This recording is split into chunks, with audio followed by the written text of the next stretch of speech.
Ito naman, yung birthstone ng January. Yan. Ang cute.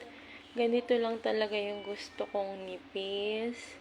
Ganito lang gusto kong pendant. Yung maliliit lang. Yan. Try ko naman yung black onyx.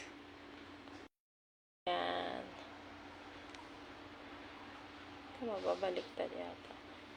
Yan. Tataas ko siya. So, yan. For the flex ng kilikili. Just. Ito naman yung black onyx. Yan. Yan siya. Pag sinuot. Teka lang, hahilain ko lang kasi hindi nyo makita. Yan. Napaka-elegante naman ito. Yan. Simpleng-simple. Diba? Yung parang halos pendant lang yung makikita nyo. Diba? Cute. Bye! Thank you for watching.